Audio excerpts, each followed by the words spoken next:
Hello दोस्तों, स्वागत है आप सभी का हमारे online channel Aradhya RAS academy में। दोस्तों, पूरे भारतवर्ष में जितनी भी प्रतियोगी परीक्षाएं आयोजित होती है उन सभी प्रतियोगी परीक्षाओं के लिए दोस्तों प्राचीन भारतीय इतिहास से संबंधित टॉपिक वाइज टॉप इंपोर्टेंट प्रश्नों की सीरीज स्टार्ट की गई थी, जिसमें दोस्तों अपने 7 चैप्टर हैं वो कंप्लीट हो चुके हैं। आज अपना इसमें 8वां नंबर का चैप्टर है जिसका नाम है गुप्त वंश। तो दोस्तों, गुप्त वंश से संबंधित आज मैं आपके लिए टॉप 100 प्रश्न लेके आया हूं जो आपकी प्रतियोगी परीक्षा के लिए अत्यंत महत्वपूर्ण है। दोस्तों, टोटल 10 क्लासों के अंदर मैंने आपको वादा किया था कि प्राचीन भारतीय इतिहास है वो कंप्लीट करवा दूंगा, जिसमें अपनी 7 क्लास कंप्लीट हो चुकी थी।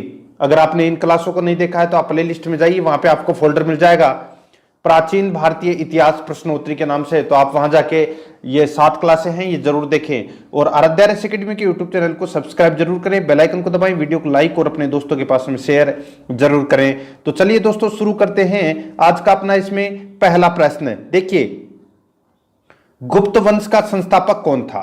तो दोस्तों सीधा सा मैं आपको बोलूं यहां पे कि गुप्त वंश की स्थापना है वो किसने की?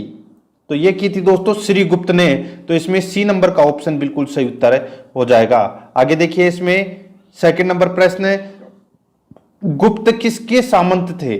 गुप्त है ये किसके सामंत थे? तो इसका राइट आंसर हो जाएगा वो है ये कुषाणों के सामंत थे। किसके सामंत थे? कुषाणों के सामंत थे गुप्त। तो इसका right answer B number option सही उत्तर। नेक्स्ट 3 नंबर का प्रश्न है, इसमें देखिए, गुप्त वंश के किस शासक ने सर्वप्रथम महाराजा धीराज की उपाधि धारण की? तो दोस्तों, गुप्त वंश के किस शासक ने सर्वप्रथम महाराजा धीराज की उपाधि धारण की? तो इसका राइट आंसर हो जाएगा वो है चंद्रगुप्त ने। बी नंबर का ऑप्शन बिल्कुल सही उत्तर हो जाएगा चंद्रगुप्त ने। आगे देखिए, इसमें सूची फर्स्ट और सूची सेकंड दिया गया है, अपने को इसमें सुमेलित करना है। ठीक है, सूची फर्स्ट और सूची सेकंड यानी कि कौन सा अभिलेख है किससे संबंधित है वो अपने को बताना है। देखिए, प्रयाग या इलाहाबाद प्रशस्ति अभिलेख है ये दोस्तों समुद्रगुप्त से संबंधित है। किससे संबंधित है? समुद्रगुप्त से संबंधित है।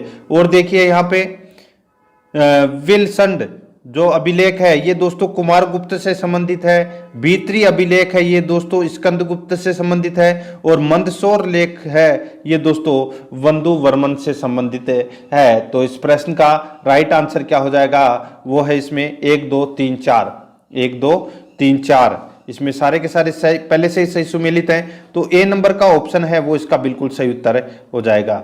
आगे देखिए, गुप्त शासन के दौरान निम्नलिखित में ऐसा व्यक्ति कौन था जो एक महान खगोल विज्ञानी और गणितज्ञ था? गुप्त शासन के दौरान निम्नलिखित में ऐसा व्यक्ति कौन था जो एक महान खगोल विज्ञानी और गणितज्ञ था? तो इसका बिल्कुल सही उत्तर हो जाएगा वो है दोस्तों आर्यभट्ट। सी नंबर का ऑप्शन बिल्कुल सही उत्तर हो जाएगा आर्यभट्ट। ठीक है, आगे देखिए 6 नंबर का प्रश्न, गुप्त शासकों की सरकारी दरबारी भाषा थी? तो दोस्तों गुप्त शासकों की सरकारी या दरबारी भाषा थी वो कौन सी थी? तो इसका राइट आंसर हो जाएगा वो है दोस्तों इसमें संस्कृत। द नंबर यानी कि डी नंबर का जो ऑप्शन है वो इसका बिल्कुल सही उत्तर हो जाएगा। नेक्स्ट 7 नंबर का प्रश्न है, इसमें देखिए, इतिहासकार V.A. स्मिथ ने किसकी विजयों से प्रभावित होकर उसे भारत का नेपोलियन कहकर पुकारा है? इतिहासकार V.A. स्मिथ ने किसकी विजयों से प्रभावित होकर उसे भारत का नेपोलियन कहकर पुकारा है? तो इसका राइट आंसर हो जाएगा वो है दोस्तों समुद्रगुप्त को। यानी कि समुद्रगुप्त को दोस्तों क्या कहा गया है? तो ये भारत का नेपोलियन। ठीक है, याद रखना, समुद्रगुप्त गुप्त वंश का एक महान योद्धा और कुशल सेनापति था, इसी कारण इसे भारत का नेपोलियन कहा जाता है। ठीक है, right answer D number option. Next, गुप्त वंश का वह राजा कौन था जिसने हूणों को भारत पर आक्रमण करने से रोका? गुप्त वंश का वह राजा कौन था जिसने हूणों को भारत पर आक्रमण करने से रोका? तो इसका राइट आंसर क्या हो जाएगा वो है दोस्तों इसमें स्कंदगुप्त। ठीक है, स्कंदगुप्त इसका राइट आंसर हो जाएगा। ठीक है, याद रखना, बहुत ही अच्छा प्रश्न है। देखिए, जो स्कंदगुप्त है इसने हूणों को रोकने में दोस्तों बहुत ज्यादा कोशिश की थी। ठीक है, तो आपको इसमें याद रखना है तो कि हुणों को भारत पर आक्रमण करने से रोका था किसने? स्कंदगुप्त ने। तो इसका राइट आंसर सी नंबर का ऑप्शन है वो इसका बिल्कुल सही उत्तर हो जाएगा। ठीक है, आगे देखिए दोस्तों, इसमें 9 नंबर प्रश्न, इसमें देखिए गुप्त राजवंश किस लिए प्रसिद्ध था? तो दोस्तों गुप्त राजवंश है वो किसके लिए प्रसिद्ध था? तो ये प्रसिद्ध था दोस्तों कला एवं स्थापत्य के लिए। कला एवं स्थापत्य के लिए दोस्तों गुप्त राजवंश है ये प्रसिद्ध था। ठीक है, आगे देखिए, अजंता कलाकृतियां किससे संबंधित है? अजंता कलाकृतियां किससे संबंधित है? तो दोस्तों ये गुप्त काल से संबंधित है। डी नंबर का ऑप्शन बिल्कुल सही उत्तर हो जाएगा। आगे देखिए 11 नंबर का प्रश्न है, कुछ विद्वानों के अनुसार कवि कालिदास किसके राजकवि थे? कुछ विद्वानों के अनुसार कवि कालिदास किसके राजकवि थे? तो दोस्तों ये किसके राजकवि थे? तो चंद्रगुप्त सेकंड यानी कि विक्रमादित्य के दोस्तों कालिदास है वो राजकवि थे। तो इसका राइट आंसर हो जाएगा इसमें सी नंबर का ऑप्शन बिल्कुल सही उत्तर हो जाएगा। ठीक है, आगे देखिए दोस्तों, इसमें 12 नंबर का प्रश्न है, अजंता चित्रकारी का विषय वस्तु निम्नलिखित में से किससे संबंधित है? तो यहाँ पे आप सभी को पता है कि अजंता की गुफाएं में जो अजंता की जो गुफाएं हैं वो दोस्तों किसके लिए प्रसिद्ध है? कौन से धर्म के लिए? तो इसका राइट आंसर क्या हो जाएगा दोस्तों? सीधा सा है, बौद्ध धर्म के लिए। तो इसमें बी नंबर का ऑप्शन बिल्कुल सही उत्तर हो जाएगा। आगे देखिए, इसमें 13 नंबर का प्रश्न है, उत्तर गुप्त युग में जो विश्वविद्यालय प्रसिद्ध हुआ था वह था? उत्तर गुप्त युग में जो विद्यालय यानी कि जो विश्वविद्यालय प्रसिद्ध हुआ था वह था, तो वह कौन सा था? तो इसका राइट आंसर हो जाएगा वो है नालंदा। सी नंबर का ऑप्शन बिल्कुल सही उत्तर हो जाएगा, नालंदा। आगे देखिए, एरन अभिलेख का संबंध किस शासक से है? एरन अभिलेख का संबंध किस शासक से है? तो ये दोस्तों भानुगुप्त से है। किससे संबंधित है? भानुगुप्त से संबंधित है। और दोस्तों गुप्त वंश का जो अंतिम शासक था वो कौन था? वो भी था दोस्तों भानुगुप्त, याद रखना। ठीक है, तो इसका राइट आंसर हो जाएगा इसमें डी नंबर का ऑप्शन बिल्कुल सही उत्तर, भानुगुप्त। ठीक है, आगे देखिए, फायान किसके शासनकाल में भारत आया था? तो दोस्तों ये तो सभी को पता होना चाहिए, जो फायान है ये दोस्तों चंद्रगुप्त के शासनकाल में आया था। ठीक है, याद रखना, चंद्रगुप्त प्रथम के चंद्रगुप्त सेकंड, प्रथम नहीं, चंद्रगुप्त सेकंड के शासनकाल में आया था, यानी कि चंद्रगुप्त विक्रमादित्य। याद रखना, चंद्रगुप्त विक्रमादित्य के शासनकाल में आया था ये फायान। ठीक है, चंद्रगुप्त प्रथम मत कर देना, सेकंड होगा ये। ठीक है, चंद्रगुप्त द्वितीय के शासनकाल में चीनी यात्री फायान भारत यात्रा पर आया था। ठीक है, तो इसमें डी नंबर ऑप्शन सही उत्तर हो जाएगा। नेक्स्ट है, आगे देखिए, भारतीय संस्कृति का स्वर्ण युग था। तो दोस्तों भारतीय संस्कृति का स्वर्ण युग था तो वो कौन सा था? तो वो था दोस्तों गुप्त काल। डी नंबर का ऑप्शन बिल्कुल सही उत्तर हो जाएगा, गुप्त काल। आगे देखिए, फायान कहाँ का निवासी था? फायान कहाँ का निवासी था? तो दोस्तों ये चीन का निवासी था फायान।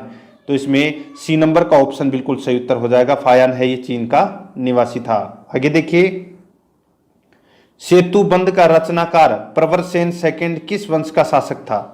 सेतुबंध का रचनाकार प्रवरसेन सेकंड किस वंश का शासक था? तो दोस्तों कौन से वंश का शासक था? तो ये वाकाटक वंश का शासक था। सी नंबर का ऑप्शन बिल्कुल सही उत्तर हो जाएगा, वाकाटक वंश। ठीक है, आगे देखिए, इसमें 19 नंबर प्रश्न है, किस गुप्तकालीन शासक को कविराज कहा गया? तो किस गुप्तकालीन शासक को कविराज कहा गया? तो इसका राइट आंसर हो जाएगा वो है समुद्रगुप्त। समुद्रगुप्त को दोस्तों कविराज कहा गया। सी नंबर का ऑप्शन बिल्कुल सही उत्तर हो जाएगा। आगे देखिए, स्कंदगुप्त को किस स्तंभ लेख में सक्रोपम कहा गया?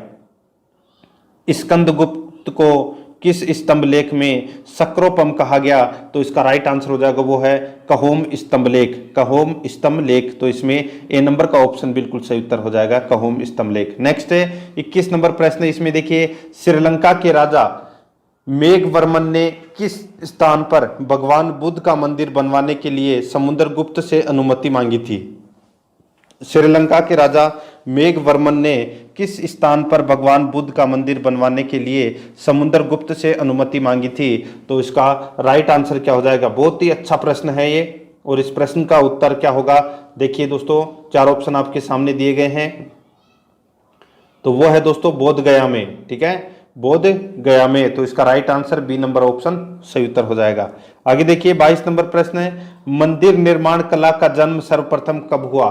तो मंदिर निर्माण कला का जन्म है वो सर्वप्रथम कब हुआ? तो ये हुआ था दोस्तों गुप्त काल में। बी नंबर का ऑप्शन बिल्कुल सही उत्तर हो जाएगा। आगे देखिए इसमें 3 नंबर का प्रश्न यानी 23 नंबर का प्रश्न, चंद्रगुप्त सेकंड ने विक्रमादित्य की उपाधि कब धारण की? चंद्रगुप्त सेकंड ने विक्रमादित्य की उपाधि है ये कब धारण की? तो इसका राइट आंसर क्या हो जाएगा दोस्तों?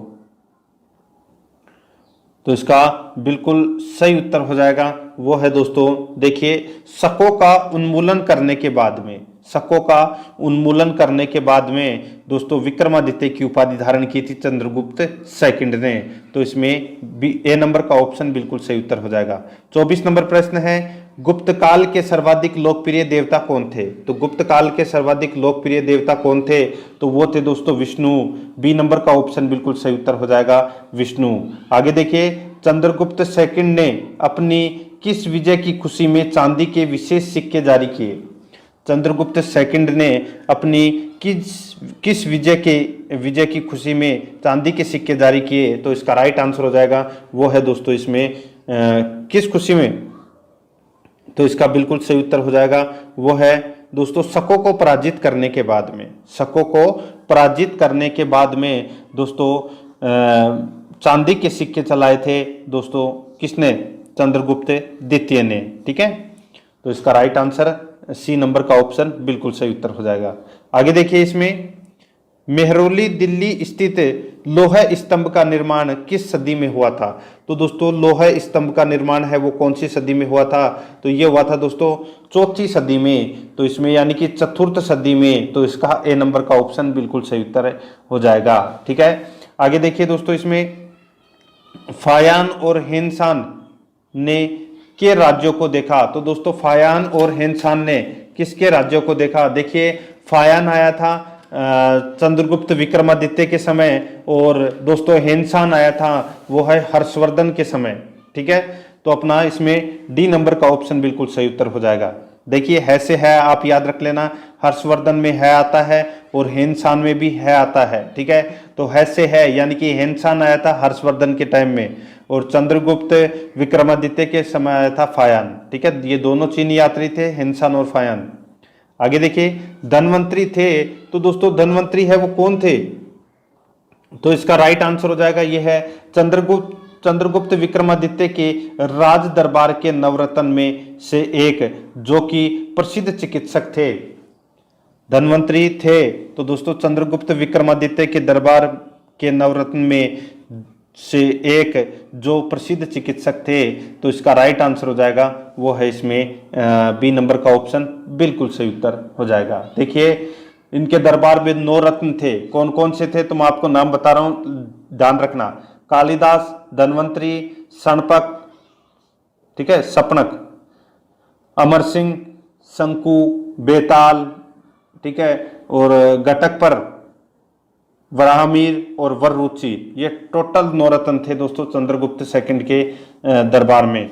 तो इसमें धनवंतरी आता है तो बी नंबर ऑप्शन बिल्कुल सही उत्तर। आगे देखिए, गुप्तकालीन शासन प्रणाली किस प्रकार की थी? तो किस प्रकार की थी? तो ये थी दोस्तों राजतंत्रात्मक। ए नंबर का ऑप्शन बिल्कुल सही उत्तर हो जाएगा, राजतंत्रात्मक। नेक्स्ट है फायान द्वारा रचित ग्रंथ फो कुओ की में निम्न में से किसका विवरण नहीं मिलता? तो दोस्तों निम्न में से किसका विवरण नहीं मिलता? यहां पे ग्रंथ का नाम बताया है फो कुओ की, ठीक है, तो इसमें किसका विवरण नहीं मिलता? तो वो है बौद्ध धर्म के सिद्धांतों का दोस्तों इसमें विवरण है वो नहीं मिलता। तो इसमें ए नंबर ऑप्शन बिल्कुल सही उत्तर हो जाएगा। बाकी गौतम बुद्ध के उपदेशों का, बौद्ध राज्यों का और बौद्ध मंदिरों, स्तूपों, विहारों का, इन तीनों का दोस्तों वर्णन मिलता है, लेकिन बौद्ध धर्म के सिद्धांतों का विवरण नहीं मिलता। ए नंबर ऑप्शन बिल्कुल सही उत्तर। नेक्स्ट है गुप्त स्थापत्य कला का सर्वोत्कृष्ट मंदिर निम्न में से कौन है?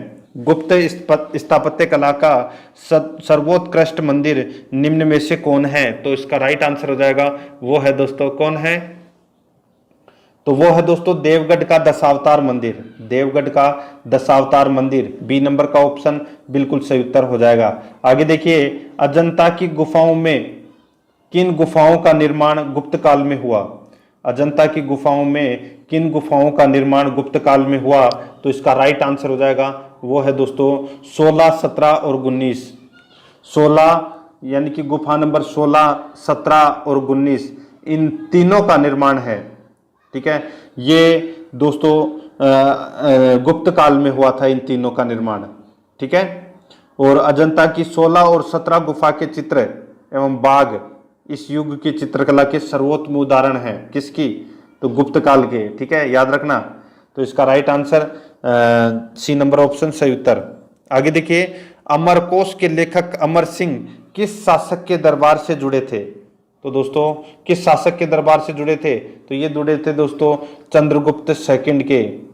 ठीक है, चंद्रगुप्त सेकंड के दरबार से जुड़े थे दोस्तों ये अमर सिंह। ठीक है, तो इसका right answer D number option सही उत्तर। नेक्स्ट है, गुप्त संवत 319 से 320 ईस्वी को प्रारंभ करने का श्रेय किसे दिया जाता है? तो ये दिया जाता है दोस्तों किसे?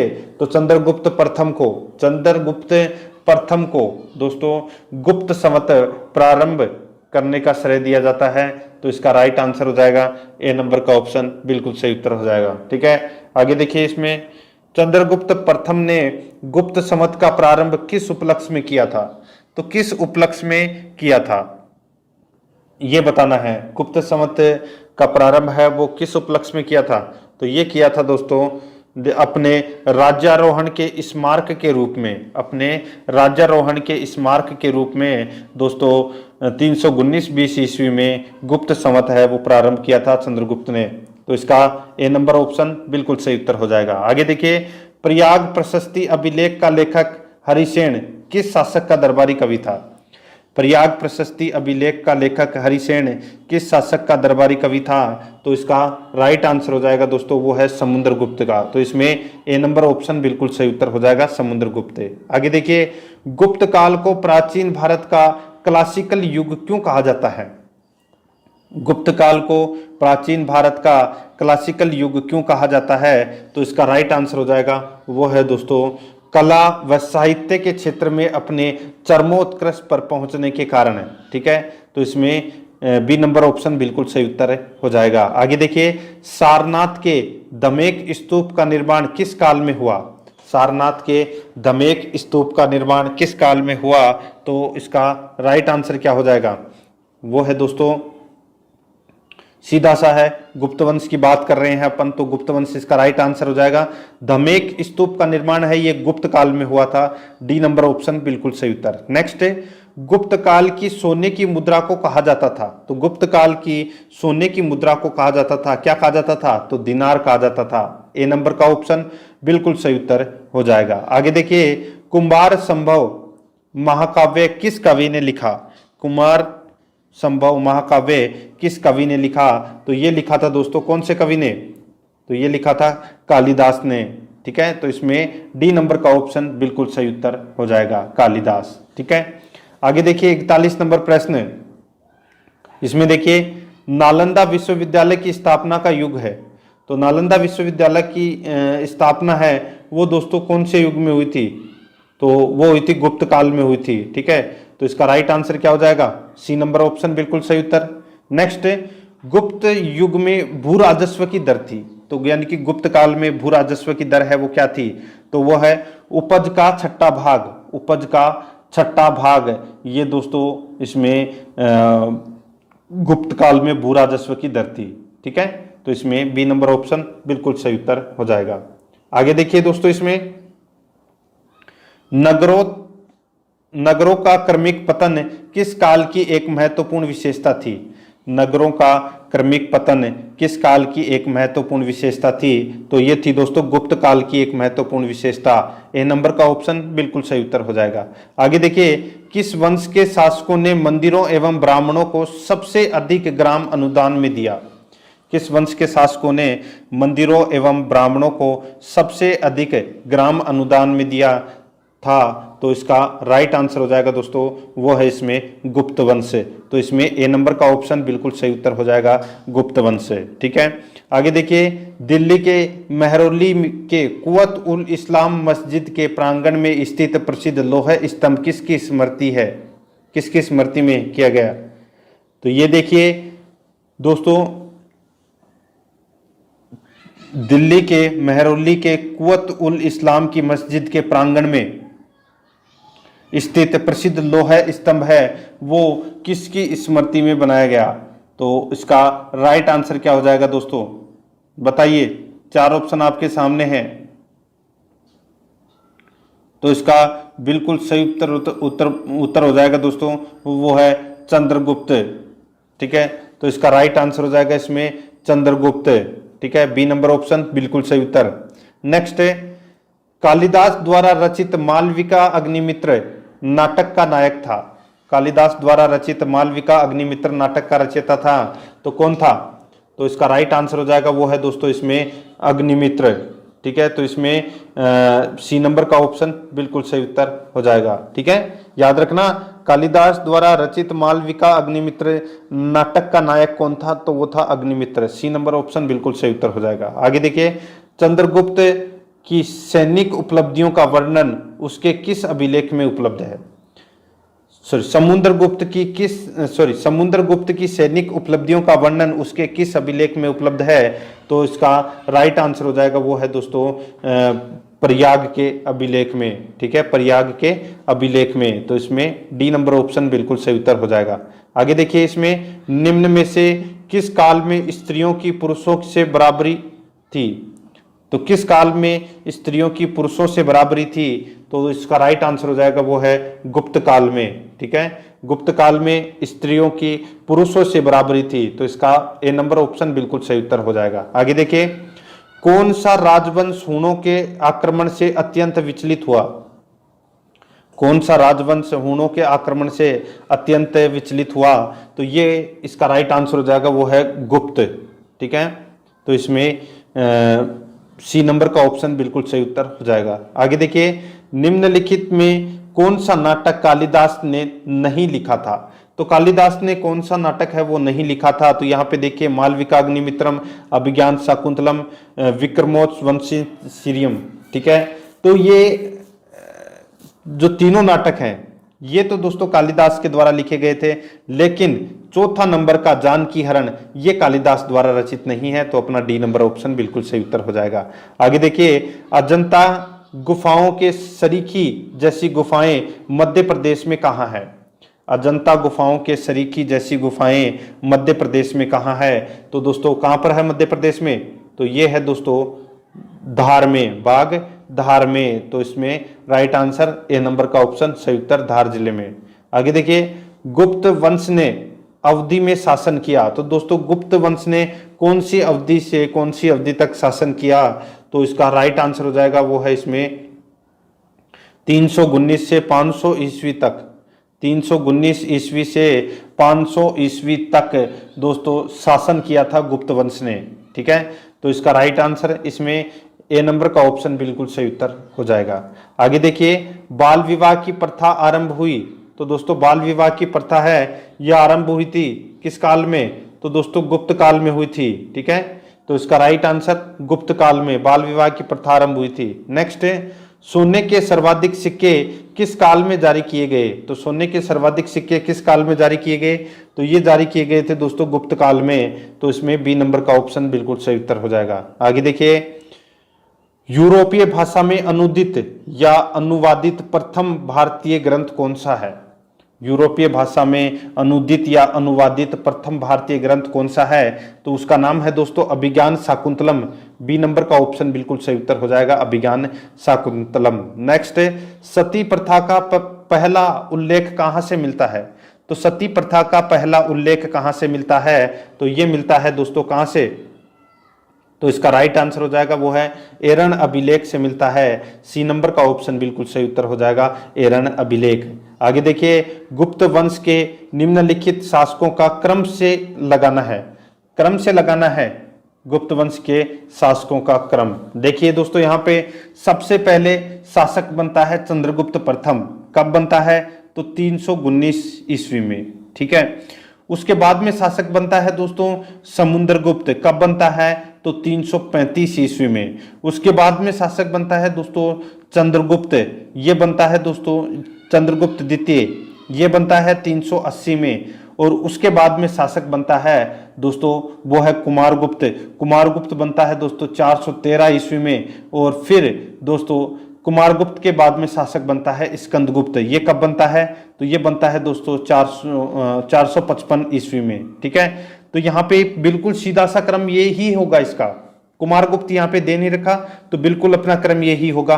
तो इसका राइट आंसर हो जाएगा 1 2 3 4, ठीक है। 1 2 3 4। तो यहाँ पे इसको छोड़ दीजिए, 5वां नंबर का गलत दे रखा है। 1 2 3 4 डी नंबर का ऑप्शन इसका बिल्कुल सही उत्तर हो जाएगा। आगे देखिए, गुप्तकालीन सिक्कों का सबसे बड़ा ढेर कहां से प्राप्त हुआ है? तो सबसे बड़ा ढेर है वो कहां से प्राप्त हुआ है? तो ये बयाना भरतपुर से हुआ है। कहां से हुआ है? बयाना भरतपुर से गुप्तकालीन सिक्कों का सबसे बड़ा ढेर प्राप्त हुआ है। ए नंबर ऑप्शन बिल्कुल सही उत्तर हो जाएगा। आगे देखिए, किस गुप्त शासक को नालंदा विश्वविद्यालय का संस्थापक माना जाता है? तो किस गुप्त शासक को नालंदा विश्वविद्यालय का संस्थापक माना जाता है? तो देखिए इसका राइट आंसर हो जाएगा कुमारगुप्त प्रथम, ठीक है। कुमारगुप्त प्रथम इसका राइट आंसर हो जाएगा। कुमारगुप्त प्रथम ने ही दोस्तों नालंदा विश्वविद्यालय की स्थापना की थी। तो इसका right answer A number option बिल्कुल सही उत्तर। नेक्स्ट है, यहाँ पे देखिए कथन ए और कथन आर दे रखा है, अपने को बताना है कि कौन सा इसमें सही है। देखिए, प्राचीन भारत में सामंती व्यवस्था का अभ्युदय सैनिक अभियानों में देखा जा सकता है, बिल्कुल सही बात है। आगे देखिए, गुप्त काल में सामंती व्यवस्था का पर्याप्त विस्तार हुआ था, ये भी दोस्तों इसमें बिल्कुल सही है। यानी कि दोनों सही है, लेकिन दोस्तों एक की यानी कि आर है वो एक की सही व्याख्या है वो नहीं करता।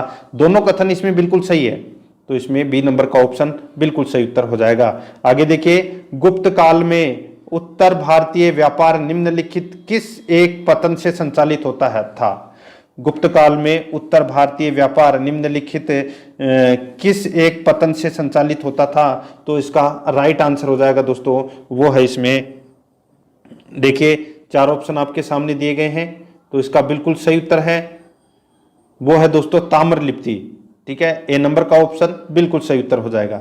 आगे देखिए, गुप्त शासकों द्वारा जारी किए गए चांदी के सिक्के कहलाते थे। तो चांदी के सिक्के दोस्तों क्या कहलाते थे? तो रूपक कहलाते थे चांदी के सिक्के। ए नंबर ऑप्शन बिल्कुल सही उत्तर हो जाएगा। आगे देखिए, सूची फर्स्ट और सूची सेकंड दी गई है, सुमेलित करना है। सूची फर्स्ट में दोस्तों यहाँ पे देखिए विद्वान दे रखे हैं, और सूची सेकंड में कौन किससे संबंधित था, यानी कि इनके जैसे कौन किससे संबंधित है, ठीक है, किसने किसकी रचना की थी वो बताना है। देखिए, विशाख दत्त है, ये दोस्तों नाटक लिखते थे। वराहमिहिर है, ये दोस्तों खगोल विज्ञान शास्त्री थे। चरक है, ये दोस्तों चिकित्सा से संबंधित थे। और ब्रह्मगुप्त है, ये दोस्तों गणित से संबंधित थे। समझ में आ गया? 2 3 1 4 इसका राइट आंसर हो जाएगा। 2 3 1 4 यानी कि सी नंबर का ऑप्शन बिल्कुल सही उत्तर हो जाएगा। आगे देखिए, चंद्रगुप्त सेकंड के काल में विद्या, कला व साहित्य का महान केंद्र कौन सा था? चंद्रगुप्त सेकंड के काल में विद्या, कला व साहित्य का महान केंद्र कौन सा था? तो इसका राइट आंसर हो जाएगा वो है दोस्तों इसमें उज्जैन। सी नंबर का ऑप्शन बिल्कुल सही उत्तर हो जाएगा उज्जैन, ठीक है। आगे देखिए, कालिदास की किस कृति की गिनती विश्व की 100 प्रसिद्ध साहित्यिक कृतियों में होती है? कालिदास की किस कृति की गिनती विश्व की 100 प्रसिद्ध साहित्यिक कृतियों में होती है? तो इसका राइट आंसर हो जाएगा वो है दोस्तों इसमें, वो कृति कौन सी है कालिदास की? तो वो है अभिज्ञान शाकुंतलम। तो इसमें सी नंबर ऑप्शन सही उत्तर हो जाएगा। आगे देखिए, वर्तमान गणित में दशमलव प्रणाली आविष्कार का श्रेय निम्न में से किस युग को है? वर्तमान गणित में दशमलव प्रणाली आविष्कार का श्रेय निम्न में से किस युग को है? तो इसका राइट आंसर हो जाएगा वो है दोस्तों कौन से युग को? तो वो है गुप्त युग को। बी नंबर का ऑप्शन बिल्कुल सही उत्तर हो जाएगा। आगे देखिए, निम्न में से कौन सा गुप्त वंश के पतन का कारण नहीं था? तो गुप्त वंश के पतन का कारण है वो कौन सा नहीं था? तो इसका राइट आंसर हो जाएगा वो है दोस्तों इसमें देखिए सत्ता के नियंत्रण के लिए आंतरिक कलह। ये बिल्कुल नहीं था दोस्तों। गुप्त वंश में सबसे बड़ी खासियत यही थी कि गुप्त वंश के पतन का ये कारण नहीं था कि सत्ता के नियंत्रण के लिए आंतरिक कलह हुआ हो, ठीक है। बाकी तीनों कारण थे गुप्त वंश के पतन के। स्कंद गुप्त के बाद केंद्र की शक्तियों का दुर्बल होना, हुणों का आक्रमण, प्रांतीय शासकों का विद्रोह, ठीक है। ये तीनों इसका बिल्कुल सही कारण है, लेकिन डी नंबर का ऑप्शन इसका बिल्कुल सही उत्तर हो जाएगा। आगे देखिए निम्नलिखित में यहाँ पे देखिए निम्नलिखित में से यानी कि निम्नलिखित में किस गुप्त शासक ने अपने सिक्कों पर अपने को वीणा बजाते हुए आकृति में अंकित करवाया? तो दोस्तों सीधा सा है, ये सिर्फ वो ही हो सकता है जो संगीत प्रेमी हो। समुद्रगुप्त है वो संगीत प्रेमी था तथा उसे उसके सिक्कों पर वीणा बजाते हुए दिखाया गया है, ठीक है। और समुद्रगुप्त ने कवराज नाम से कई कविताएं लिखी थी। तो यहाँ पे समुद्रगुप्त इसका right answer B number option बिल्कुल सही उत्तर हो जाएगा। आगे देखिए दोस्तों इसमें 69 नंबर प्रश्न है, वह प्रथम भारतीय विद्वान कौन था जिसने गणित को एक पृथक विषय के रूप में स्थापित किया? वह प्रथम भारतीय विद्वान कौन था जिसने गणित को एक पृथक विषय के रूप में स्थापित किया? तो इसका राइट आंसर हो जाएगा वो है आर्यभट्ट। ये नंबर का ऑप्शन बिल्कुल सही उत्तर हो जाएगा आर्यभट्ट। आगे देखिए गुप्तकालीन पुस्तक नवनीत कम का संबंध है। गुप्तकालीन पुस्तक नवनीत कम का संबंध है तो वो किससे है? तो वो है दोस्तों इसमें किससे? चिकित्सा से संबंधित है। इसमें सी नंबर का ऑप्शन बिल्कुल सही उत्तर हो जाएगा। आगे देखिए तांबा का सिक्का जारी करने वाला पहला गुप्त शासक कौन था? तांबा का सिक्का जारी करने वाला पहला गुप्त शासक कौन था? तो वो था दोस्तों रामगुप्त, ठीक है। तो इसमें सी नंबर का ऑप्शन बिल्कुल सही उत्तर हो जाएगा। आगे देखिए दोस्तों इसमें सूची फर्स्ट और सूची सेकंड दिया गया है, सुमेलित करना है। सूची फर्स्ट में शासक है और सूची सेकंड में अभिलेख दे रखे हैं, ठीक है। देखिए कौन से शासक से संबंधित कौन सा अभिलेख है वो बताना है। यहाँ पे देखिए समुद्रगुप्त, तो यहाँ पे समुद्रगुप्त से संबंधित प्रयाग प्रशस्ति बिल्कुल सही है। चंद्रगुप्त सेकंड से संबंधित मैरोली का लोह स्तंभ लेख ये भी सही है। स्कंदगुप्त का दोस्तों भीतरी स्तंभ लेख और बुद्धगुप्त का दोस्तों इसमें पहाड़पुर ताम्रपत्र, ठीक है। तो ये सारे के सारे इसमें पहले से ही सही सुमेलित किए गए हैं। इस प्रश्न का राइट आंसर हो जाएगा 1 2 3 4, ठीक है। 1 2 3 4 यानी कि ए नंबर का ऑप्शन बिल्कुल सही उत्तर हो जाएगा। आगे देखिए सूची फर्स्ट और सूची सेकंड दे रखा है। सूची फर्स्ट में मुद्रा के प्रकार हैं और सूची सेकंड में शासक है, यानी कि कौन सी मुद्रा का प्रकार कौन से शासक के समय चला था वो अपने को बताना है। देखिए वीणा वादक, मैंने अभी आपको बताया था कि दोस्तों वीणा बजाते हुए दिखाया गया है सिक्कों पर। किसको? समुद्रगुप्त को। किसने चलाए थे वीणा वादक सिक्के? तो ये समुद्रगुप्त ने, ठीक है। और देखिए कुमार देवी प्रकार का जो सिक्का है ये दोस्तों चंद्रगुप्त प्रथम ने चलाया था। चक्र विक्रम प्रकार का सिक्का है। चक्र विक्रम प्रकार का जो सिक्का है ये दोस्तों चंद्रगुप्त सेकंड ने चलाया था। और कार्तिकेय प्रकार का जो सिक्का है ये दोस्तों कुमारगुप्त प्रथम ने चलाया था, ठीक है। तो इसमें इस प्रश्न का राइट आंसर हो जाएगा 1 2 3 4, क्योंकि इसमें सारे ही सही सुमेलित है। ए नंबर का ऑप्शन बिल्कुल सही उत्तर हो जाएगा। आगे देखिए सूची फर्स्ट में शासक और सूची सेकंड में उपाधि है, यानी कि किसकी क्या उपाधि है वो दोस्तों अपने को इसमें बताना है। देखिए चंद्रगुप्त प्रथम की दोस्तों उपाधि है महाराजा धीराज की। चंद्रगुप्त प्रथम की उपाधि है महाराजा धीराज की। और समुद्रगुप्त की उपाधि है दोस्तों अश्वमेघ पराक्रम।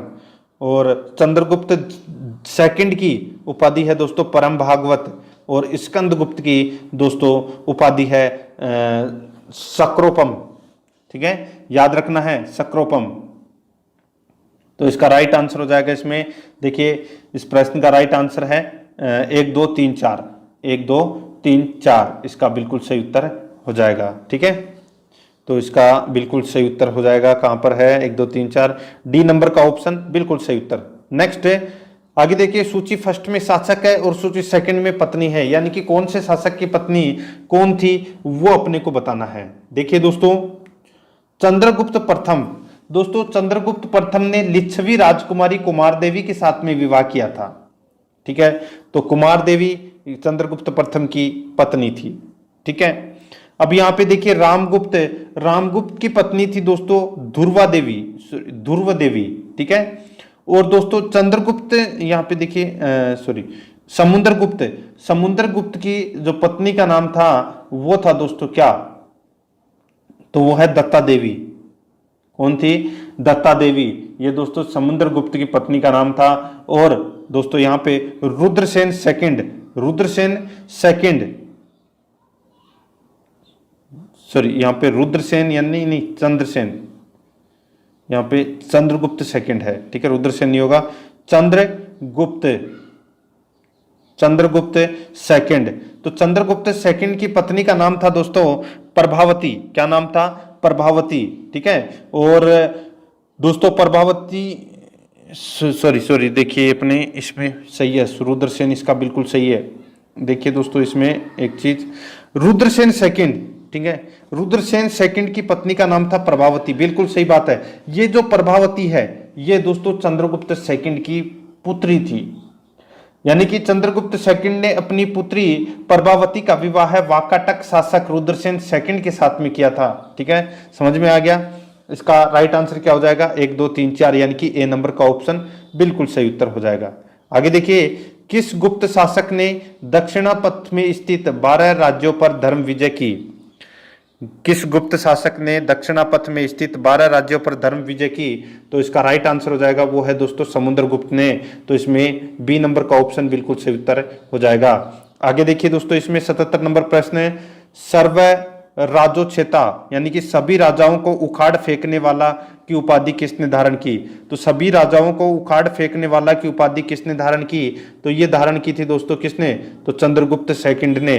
बी नंबर का ऑप्शन बिल्कुल सही उत्तर हो जाएगा। आगे देखिए, किसने अंतिम शक शासक रुद्र सेकंड रुद्र थर्ड को पराजित कर और उसकी हत्या कर शकों का अंतिम रूप से उन्मूलन किया? किसने शक शासक रुद्र सिंह तृतीय को पराजित कर उसकी हत्या कर शकों का अंतिम रूप से उन्मूलन किया? तो वो किसने किया? तो ये किया था दोस्तों चंद्रगुप्त सेकंड ने। तो इसका बी नंबर का ऑप्शन बिल्कुल सही उत्तर हो जाएगा। आगे देखिए, सूची फर्स्ट को सूची सेकंड से सुमेलित कीजिए। सूची फर्स्ट में रचनाकार हैं और सूची सेकंड में रचना है, यानी कि किसने किसकी रचना की है वो दोस्तों अपने को इसमें बताना है। देखिए, आर्यभट्ट ने दोस्तों आर्यभट्टीय ग्रंथ की रचना की है, धन्वंतरी ने नवनीत क्रम ग्रंथ की रचना की, ब्रह्मगुप्त ने दोस्तों ब्रह्म सिद्धांत की रचना की, वरामियर ने दोस्तों पंच सिद्धांत तक की रचना की, यानी कि सारे के सारे इसमें पहले से सही सुमेलित हैं। तो इस प्रश्न का राइट आंसर हो जाएगा 1 नंबर का ऑप्शन बिल्कुल सही उत्तर, जिसमें 1 2 3 4 दे रखा है, ठीक है। आगे देखिए दोस्तों इसमें 80 नंबर प्रश्न है, सुदर्शन झील जिरा का निर्माण चंद्रगुप्त मौर्य के सौराष्ट्र प्रांत के गवर्नर पुष्पगुप्त ने करवाया था। देखिए यहां पे जिसका, ठीक है, देखिए सुदर्शन झील का निर्माण है वो दोस्तों चंद्रगुप्त मौर्य के सौराष्ट्र प्रांत के गवर्नर पुष्पगुप्त ने दोस्तों ये सुदर्शन झील का निर्माण करवाया था। और इसका जो इस झील की जो मरम्मत है वो पहली बार शक शासक रुद्रदमन ने करवाई थी। और दूसरी बार मरम्मत है वो दोस्तों किसने करवाई थी? यानी कि सुदर्शन झील का जो निर्माण है वो दोस्तों पुष्पगुप्त ने करवाया था। और इसकी पहली बार मरम्मत है वो दोस्तों शक शासक रुद्रदमन ने करवाई थी। और दूसरी बार मरम्मत है वो दोस्तों किसने करवाई थी? तो ये करवाई थी दोस्तों किसने?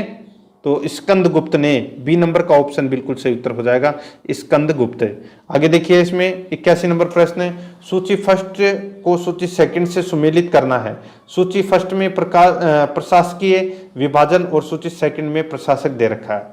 देखिए दोस्तों यहाँ पे सुमेलित करना है। देखिए भुक्ति प्रांत, ठीक है, और यानी कि किसको क्या कहा गया है, जैसे ग्राम को क्या, नगर को क्या कहते थे, विषय जिला को क्या कहते थे, प्रांत को क्या कहते थे, ठीक है। तो यहाँ पे देखते हैं भुक्ति यानी कि प्रांत को क्या बोलते थे, यानी कि प्रांत का जो प्रशासक होता था वो कौन होता था? तो वो होता था उपरिक। क्या होता था? उपरिक।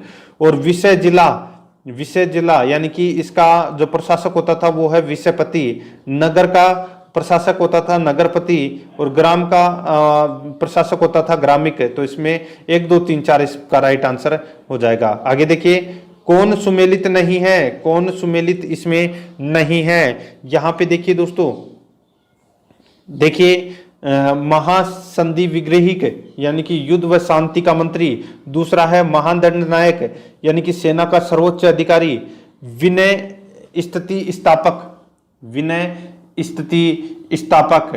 तो दोस्तों ये धार्मिक मामलों का प्रमुख अधिकारी होता था। और ये महासभापति, तो दोस्तों ये महासभापति ये नहीं था दोस्तों इसमें, ठीक है। महासभापति, महादंडनायक होता था वो दोस्तों न्यायाधीश है, ठीक है, यानी कि सेना का सर्वोच्च अधिकारी जो दंड देता था, ठीक है। तो इसका इस राइट आंसर क्या हो जाएगा, वो है इसमें डी नंबर का ऑप्शन बिल्कुल सही उत्तर हो जाएगा। ये इसमें सही सुमेलित नहीं है। आगे देखिए दोस्तों, इसमें सूची फर्स्ट और सूची सेकंड दे रखा है। देखिए सूची फर्स्ट में क्षेत्र भूमि और सूची सेकंड में दोस्तों ये कौन सी प्रकार की भूमि है, ठीक है। तो यहां पे देखिए वास्तु भूमि, वास्तु भूमि दोस्तों ये कृषि योग्य भूमि होती थी। और अप्रहत भूमि ये दोस्तों निवास योग्य भूमि होती थी। और अप्रहत भूमि ये भी दोस्तों जंगली भूमि कहलाती थी। और खिल भूमि ये दोस्तों कृषि के लिए उपयुक्त अनुपयुक्त भूमि कहलाती थी। यानी कि ये सारे के सारे पहले से ही सही सुमेलित हैं। तो इसका राइट आंसर हो जाएगा इसमें, वो है 1 2 3 4, 1 2 3 4 यानी कि ए नंबर का ऑप्शन बिल्कुल सही उत्तर हो जाएगा। आगे देखिए, कौन सही सुमेलित नहीं है, कौन सही सुमेलित नहीं है। तो यहाँ पे देखिए प्रयाग प्रशस्ति हरिसेन, तो यहाँ पे रवि कीर्ति सीधा सा गलत दे रखा है। यहाँ पे दोस्तों ये बिल्कुल यहाँ पे गलत दे रखा है, ठीक है। तो इसका राइट आंसर क्या हो जाएगा, पहला ही इसका राइट आंसर हो जाएगा, ठीक है। किराता जूर्नियम भारवी 10 कुमार चरित्र दंडिन मृच्छकटिकम शूद्रक, ठीक है। तो इसका राइट आंसर क्या हो जाएगा, वो है दोस्तों 1 नंबर का ऑप्शन बिल्कुल सही उत्तर हो जाएगा, ठीक है।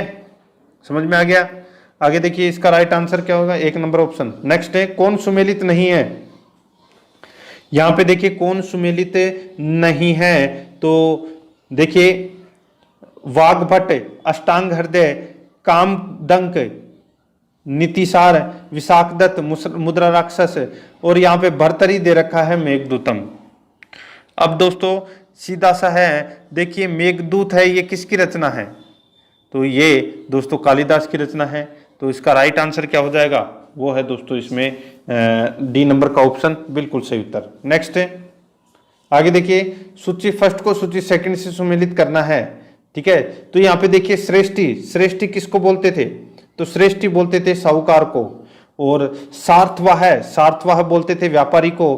कुलिक, कुलिक बोलते थे शिल्पी या कारीगर को। और कायस्थ बोलते थे लेखक को। तो इसका राइट आंसर हो जाएगा 1 2 3 4 यानी कि ए नंबर ऑप्शन बिल्कुल सही उत्तर हो जाएगा। आगे देखिए मिहिर कुल का संबंध था, तो दोस्तों मिहिर कुल का जो संबंध था वो किससे था, तो वो था दोस्तों हूण से। बी नंबर का ऑप्शन बिल्कुल सही उत्तर हूण। आगे देखिए कन्नौज को सर्वप्रथम महत्ता प्रदान करने वाले थे, कन्नौज को सर्वप्रथम महत्ता प्रदान करने वाले थे, तो दोस्तों कौन थे, तो इसका राइट आंसर हो जाएगा वो है दोस्तों इसमें कौन, तो वो है मोखरी। सी नंबर का ऑप्शन बिल्कुल सही उत्तर हो जाएगा।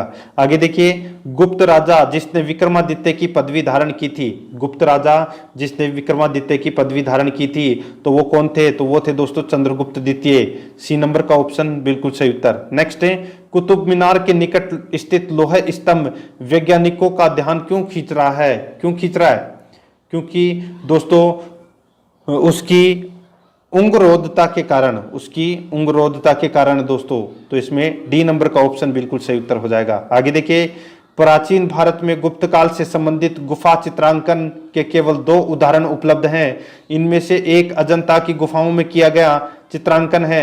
गुप्त काल में चित्रांकन का दूसरा अवशिष्ट उदाहरण किस स्थान पर है, उपलब्ध है, तो किस स्थान पर उपलब्ध है, तो ये दोस्तों वाघ गुफाओं में उपलब्ध है। तो इसमें ए नंबर ऑप्शन सही उत्तर हो जाएगा, वाघ गुफाएं। आगे देखिए पुंडवर्धन भुगती प्रांत अवस्थित थी, तो दोस्तों यहाँ पे देखिए पुंड वर्धन भुक्ति प्रांत अवस्थित थी, तो ये दोस्तों उत्तर बंगाल में, ए नंबर का ऑप्शन बिल्कुल सही उत्तर हो जाएगा। आगे देखिए परम भागवत उपाधि धारण करने वाला प्रथम गुप्त शासक था, तो परम भागवत की उपाधि धारण किसने की थी, तो ये की थी दोस्तों समुद्रगुप्त ने, बी नंबर का ऑप्शन बिल्कुल सही उत्तर हो जाएगा। अब दोस्तों बच्चे अपने 7 क्वेश्चन है वो आप अपनी तरफ से पढ़ लेना, और गुप्त वंश के दोस्तों अपने टोटल 100 प्रश्न कंप्लीट है वो हो जाएंगे। ठीक है दोस्तों, टोटल अपनी प्राचीन भारतीय इतिहास के अंदर 8 क्लासें हैं वो कंप्लीट हो चुकी हैं, 2 क्लासें और बाकी है, वो अगले 2 दिन में मैं आपको करवा दूंगा, और प्राचीन भारतीय इतिहास है वो आपका कंप्लीट हो जाएगा। बाकी और आपको कोई कोर्स वोर्स खरीदने की जरूरत नहीं किसी के पास में, बिल्कुल भी सब कुछ फ्री मिल रहा है यहाँ पे, तो आप इसका मौके का फायदा उठाइए। ठीक है दोस्तों, अगर आपने पिछली 7 क्लासें हैं वो अगर नहीं देखी है तो दोस्तों आप प्ले लिस्ट में जाइए, वहाँ पे आपको फोल्डर मिल जाएगा प्राचीन भारतीय इतिहास प्रश्नोत्तरी के नाम से, तो आप वहाँ जाके सारी की सारी क्लासें जरूर देखें, और आराध्या आरएस एकेडमी के यूट्यूब चैनल को सब्सक्राइब जरूर करें, बेल आइकन को दबाएं, वीडियो को लाइक और अपने दोस्तों के पास में शेयर जरूर करें। मिलते हैं दोस्तों नेक्स्ट वीडियो में। जय हिंद, जय भारत।